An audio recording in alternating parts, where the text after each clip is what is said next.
I want to say it was in the late 1990s when it came to me while walking through the radio hallways that creativity is an addiction. And the reason why it came to me that way was I couldn't figure out why I was never going home.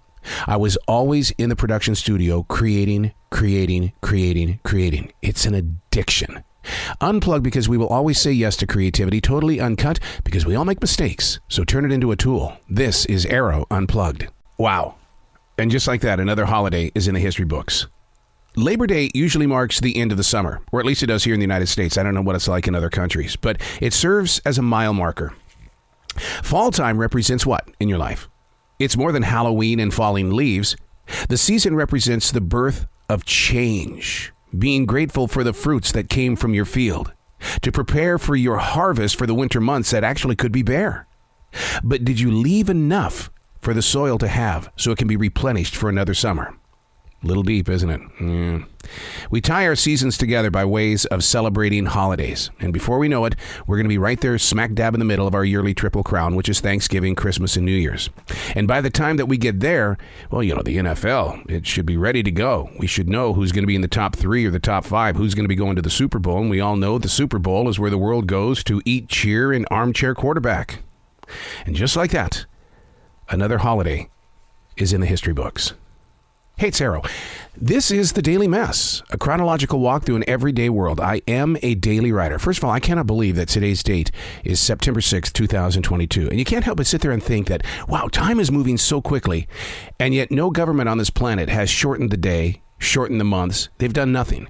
It's just we are moving at a speed that they didn't teach us in high school and or at some sort of university. But here we are. And I think one of the things that I love most about being a daily writer is that here we are can be something that we once did.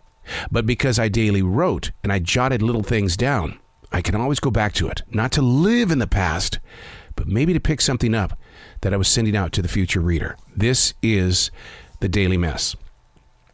Those moments when you wish you had a page, something to keep for yourself, not to suddenly throw it out there into the digital universe for others to judge and or think that they know you. Missing from our lives. Now, this is coming from my heart, all right? And hopefully it'll plant something in your heart. Missing from our lives is the mystique of one's personality. Getting to know somebody through conversation that always really kind of deepens the length of the friendship. I personally do not know who I would be today if I had social media as a teenager. Because in my day, we were still passing notes. Oh yeah, those notes, thoughts on a page. Sometimes somebody would spray some perfume on it. Those were the notes, and we would just savor those notes. I don't get that feeling from emails and text messages. I talk with so many authors whose number one aim on their present day journey is to keep real books in people's hands. Musicians are pretty much doing the same. I mean, they're selling CDs and albums. This streaming thing is just something that they do. But they would rather sell the CDs, the albums, and still be on terrestrial radio. I personally can't make the leap to the digital notebook. The texture of a page would never be the same, especially on those days when a giant wet sneeze puts slobber all over these words. Yeah. Those moments when you wish you had a page, something to keep for yourself. Or as of late, I've really picked up on this journey, and I kind of touched on it a few seconds ago, that maybe this isn't for us when we put something on a page, that what it's really for is a future reader. There's a new show. It's called Dark. It's on Netflix. I think it started on the CW.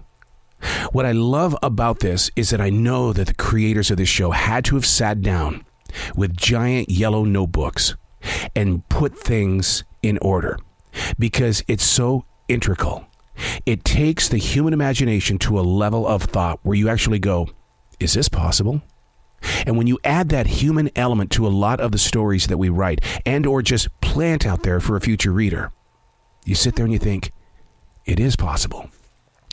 Because I've been a daily writer since July of 1994, that means that, yeah, I daily wrote through September 11th, 2001.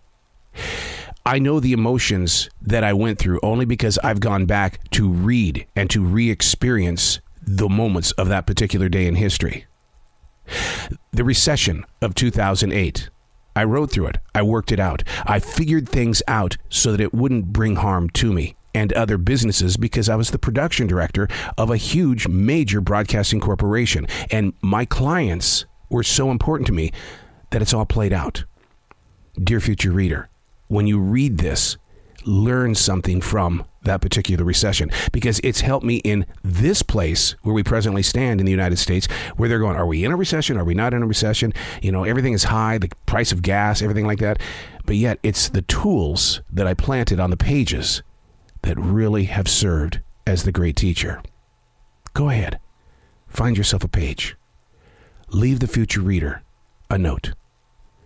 And when you get there, trust me, you're going to be grateful. I'm Arroe, and that's the Daily Mess.